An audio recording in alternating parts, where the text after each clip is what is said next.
जहाँ मैं लंच करने गया था वहाँ पे मैंने 500 का नोट दिया।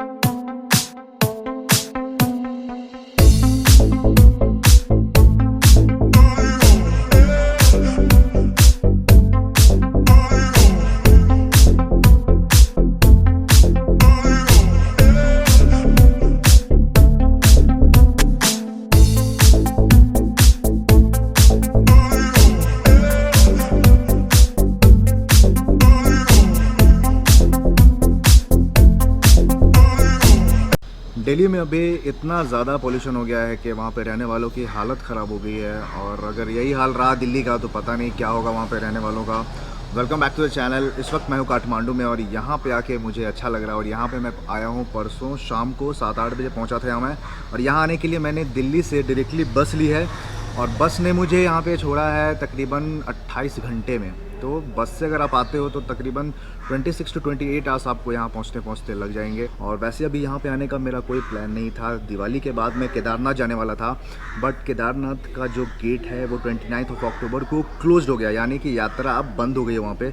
अब ये वापस नेक्स्ट ईयर ओपन होगी, तो फिर अब मैं नेक्स्ट ईयर ही जा पाऊँगा। तब यहाँ पर रैंडमली मेरा प्लान बन गया है काठमांडू आने का। और वैसे भी नेपाल में मैं लंबा प्लान है मेरा, 10-12 दिन मैं यहाँ पे एटलीस्ट हूँ। काठमांडू के बाद मैं यहाँ से पोखरा भी जाने वाला हूँ और एक जगह है मुस्टांग, मैं वहाँ पे भी जाऊँगा। और बाकी बहुत सारी चीज़ें हैं नेपाल के बारे में बताने के लिए जो मैंने फेस की हैं और जो थोड़ी बहुत दिक्कत हुई है मुझे यहाँ आने में, और अभी तक जो मैंने देखा है यहाँ पे वो सारी चीज़ें आपसे शेयर करूँगा। लेकिन आगे फ़िलहाल मैं आया हूँ एक कॉफ़ी शॉप में कॉफ़ी पीने।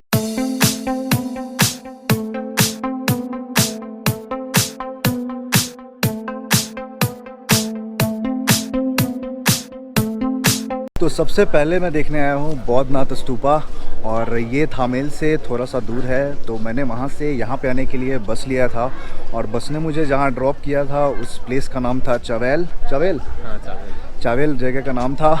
और वहाँ से अप्रॉक्स 2 किलोमीटर का वॉक लेके मैं यहाँ पे आया हूँ। तो जहाँ मैं उतरा था अभी वहीं पे मुझे ये मिला था। ये है अभिषेक, से हाय। हाँ, तो ये है अभिषेक, ये नेपाल में ही रहता है, काठमांडू का ही है। तो मैंने इससे बस इतना ही पूछा था कि भाई बौद्धनाथ स्तूपा कैसे जाना है, तो इसने मुझे बताया, बट मेरे को ठीक से समझ नहीं आ रहा था। तो फिर इसने पूछा कि आप कहाँ से आए हो, तो मैंने बताया कि मैं इंडिया दिल्ली से आया हूँ। तो ये ऑल द वे फ्रॉम चावेल यहाँ तक मुझे साथ ड्रॉप करने आया है। Thank you so much. तो ये अब बौद्धनाथ स्तूपा पे मैं आ गया हूँ, तो चलिए आपको दिखाते हैं यहाँ का बौद्धनाथ स्तूपा कैसा है।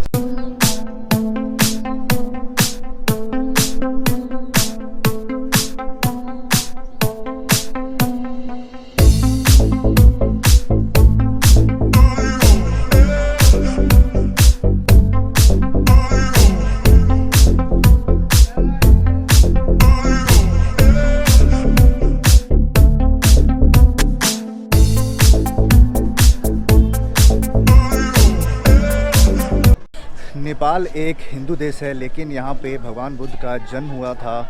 लुम्बिनी एक जगह है नेपाल में, वहीं पे भगवान बुद्ध का जन्म हुआ था। इस वजह से नेपाल में बौद्ध धर्म का भी काफ़ी ज़्यादा इन्फ्लुएंस है।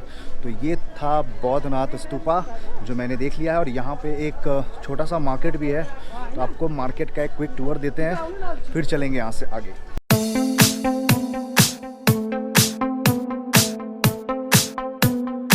बौद्धनाथ स्तूपा देखने के बाद अब मैं आ गया हूँ पशुपतिनाथ टेम्पल, जो कि नेपाल में बहुत ही पॉपुलर टेम्पल है और बहुत ही पुराना टेम्पल है। ये टेम्पल 5th सेंचुरी में इस्टेब्लिश हुआ था और आज तक यहाँ पे है।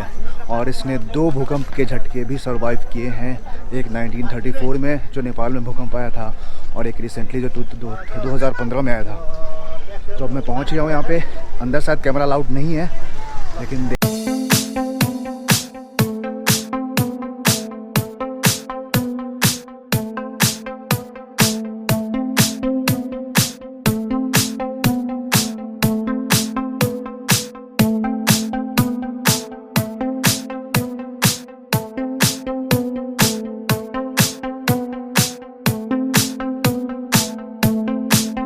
तो अंदर जो मेन मंदिर है वहाँ पे कैमरा अलाउड नहीं है। तो अभी मैं बाहर ही हूँ, तो अंदर मैं आपको नहीं दिखा सकता, इसलिए मैंने आपको बाहर से ही दिखा दिया है। पशुपतिनाथ मंदिर भगवान शिव का मंदिर है और ये हिंदुओं के लिए एक बहुत ही इम्पॉर्टेंट पिलग्रिमेज सेंटर है और शिवरात्रि वाले दिन हर साल यहाँ पे लगभग 1 मिलियन डिवोटीज़ भगवान शिव के दर्शन के लिए आते हैं। तो पशुपतिनाथ मंदिर मैंने देख लिया है और वहाँ के बाद अब मैं आ गया हूँ भक्तपुर दरबार स्क्वायर। दरबार स्क्वायर वो जगह है जहाँ पे नेपाल के पहले के राजा महाराजा और रॉयल फैमिलीज़ रहा करती थी।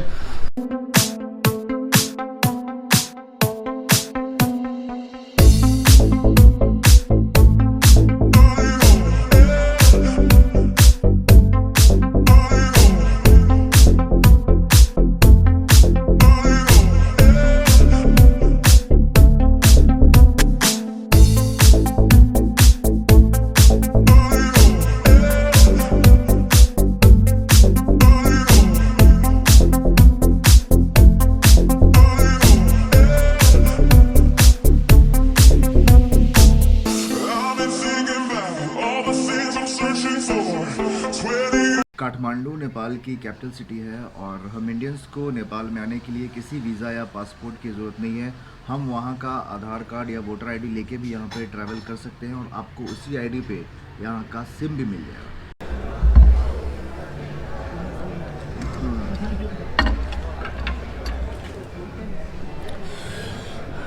तो दरबार स्क्वायर देखने के बाद मैं लंच करने गया था और जहाँ मैं लंच करने गया था वहाँ पे मैंने 500 का नोट दिया तो उन्होंने लेने से मना कर दिया।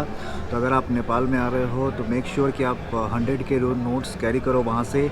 यहाँ पे 500 और 2000 के नोट इंडियन नहीं चलते हैं और अगर बाय द वे आप लेके आते हो तो वो आपको यहाँ पे एक्सचेंज करवाना पड़ेगा, तब जाके वो एक्सेप्टेबल होंगे। ऑफ कोर्स नेपाली में एक्सचेंज हो जाएगा तो फिर आप यूज़ कर सकते हो उसे। और या फिर अगर आप यहाँ पे डेबिट कार्ड यूज़ करते हो यहाँ के एटीएम में तो पर transaction I think 300 to 400 Nepali rupees deduct होते हैं। तो इंडिया में अप्रॉक्स 200 या 250 हो गया। तो ये सारी चीज़ें यहाँ पे देखने को मिली मुझे। फिर मैंने जैसे तैसे उसे चेंज करा के दिया क्योंकि 100 का नोट तो मेरे पास था नहीं। और उसके बाद मैं चला गया था अपने होटल। अब शाम हो गई है तो बाहर निकला हूँ और अभी मैं हूँ थामेल में एक कैफ़े में हूँ। इस कैफ़े का नाम है बॉन एपेटाइट कैफ़े और बहुत ही बढ़िया कैफ़े है, ओपन रूफ कैफ़े है ये। और थामेल जो है ये काठमांडू का मोस्ट हैपनिंग प्लेस है। यहाँ पे कसिनो, पब, बार सब कुछ है यहाँ पे और शॉपिंग के लिए भी बहुत सारी ऑप्शन हैं। It's very colourful and vibrant. तो अभी शाम है तो थोड़ा सा मैं स्नैक्स करके अभी कॉफ़ी मंगाई है, टोस्ट मंगाया है, इसको खा पी के फिर निकलते हैं आगे। दिखाएंगे आपको ये मार्केट कैसा है।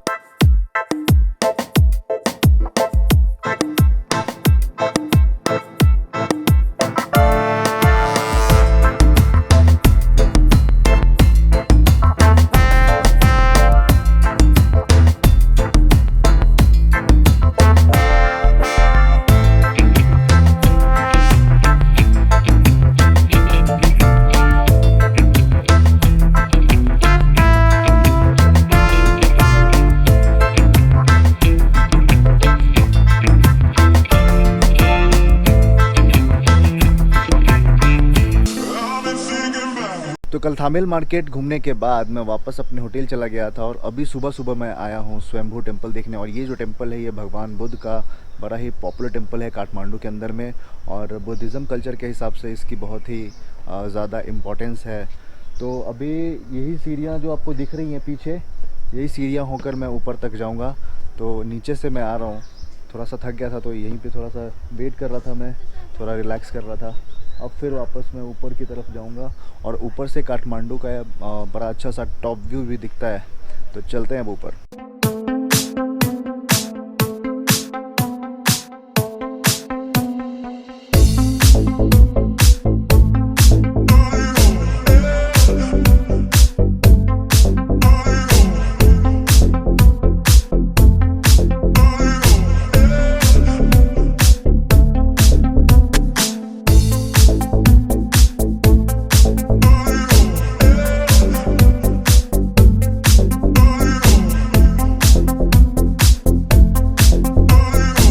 ये थी मेरी काठमांडू की जर्नी। और अब कुछ इम्पॉर्टेंट बातें।